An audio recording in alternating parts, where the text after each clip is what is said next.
एक बार भगवान विष्णु जी शेषनाग पर बैठे बैठे बोर हो गए और उन्होंने धरती पर घूमने का विचार मन में किया। वैसे भी कई साल बीत गए थे धरती पर आए और वह अपनी यात्रा की तैयारी में लग गए। स्वामी को तैयार होता देखकर लक्ष्मी माँ ने पूछा, आज सुबह सुबह कहाँ जाने की तैयारी हो रही है? विष्णु जी ने कहा, है लक्ष्मी, मैं धरती लोक पर घूमने जा रहा हूँ। तो कुछ सच कर लक्ष्मी माँ ने कहा, हे देव, क्या मैं भी आपके साथ चल सकती हूँ? भगवान विष्णु ने 2 पल सोचा, फिर कहा, एक शर्त पर, तुम मेरे साथ चल सकती हो। तुम धरती पर पहुंचकर उत्तर दिशा की ओर बिल्कुल मत देखना। इसके साथ ही माता लक्ष्मी ने हाँ कह के अपना बात मनवा ली और सुबह सुबह माँ लक्ष्मी और भगवान विष्णु धरती पर पहुँच गए। अभी सूर्य देवता निकल रहे थे। रात बरसात होकर हटी थी। चारों ओर हरियाली ही हरियाली थी। उस समय चारों ओर बहुत शांति थी और धरती बहुत ही सुंदर दिख रही थी और माँ लक्ष्मी मंत्र मुग्ध होकर धरती को देख रही थी और भूल गई कि पति को क्या वचन देकर आई है और चारों ओर देखती हुई कब उत्तर दिशा की ओर देखने लगी पता ही नहीं चला। उत्तर दिशा में माँ लक्ष्मी को एक बहुत ही सुंदर बगीचा नजर आया और उस तरफ से भीनी भीनी खुशबू आ रही थी और बहुत ही सुंदर सुंदर फूल खिले थे। यह एक फूलों का खेत था और माँ लक्ष्मी बिना सोचे समझे उस खेत में गई और एक सुंदर सा फूल तोड़ लाई। लेकिन ये क्या, जब माँ लक्ष्मी भगवान विष्णु के पास वापस आई तो भगवान विष्णु की आंखों में आंसू थे और भगवान विष्णु ने माँ लक्ष्मी को कहा कि कभी भी किसी से बिना पूछे उसका कुछ भी नहीं लेना चाहिए और साथ ही अपना वचन भी याद दिलाया। माँ लक्ष्मी को अपनी भूल का पता चला तो उन्होंने भगवान विष्णु से इस भूल की माफी शून्य मांगी। तो भगवान विष्णु ने कहा कि जो तुमने जो भूल की है उसकी सजा तो तुम्हें जरूर मिलेगी। जिस माली के खेत से तुम नए बिना पूछे फूल तोड़ा है, यह एक प्रकार की चोरी है। इसलिए अब तुम 3 साल तक माली के घर नौकर बनकर रहो। उसके बाद मैं तुम्हें बैकुंठ में वापस बुलाऊंगा।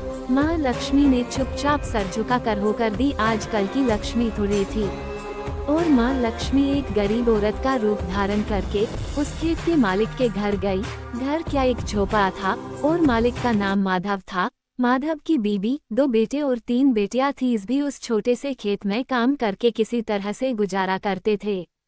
माँ लक्ष्मी जब एक साधारण और गरीब औरत बनकर जब माधव के झोपड़ पर गई तो माधव ने पूछा, बहन तुम कौन हो और इस समय तुम्हें क्या चाहिए? तब माँ लक्ष्मी ने कहा, मैं एक गरीब औरत हूँ, मेरी देखभाल करने वाला कोई नहीं। मैंने कई दिनों से खाना भी नहीं खाया, मुझे कोई भी काम दे दो, साथ में मैं तुम्हारे घर का काम भी कर दिया करूँगी। बस मुझे अपने घर में एक कोने में आसरा दे दो। माधव बहुत ही अच्छे दिल का मालिक था। उसे दया आ गई, लेकिन उसने कहा, बहन मैं तो बहुत ही गरीब हूँ, मेरी कमाई से मेरे घर का खर्च मुश्किल से चलता है।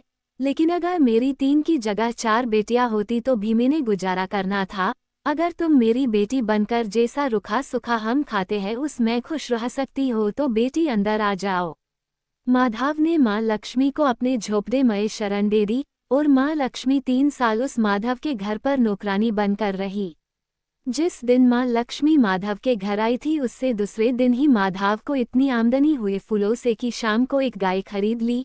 फिर धीरे धीरे माथ ने काफी जमीन खरीद ली और सब ने अच्छे अच्छे कपड़े भी बनवा लिए और फिर एक बड़ा पक्का घर भी बनवा लिया। बेटियों और बीबी ने गहने भी बनवा लिए और अब मकान भी बहुत बड़ा बनवा लिया था। माधव हमेशा सोचता था कि मुझे ये सब इस महिला के आने के बाद मिला है। इस बेटी के रूप में मेरी किस्मत आ गई है मेरी।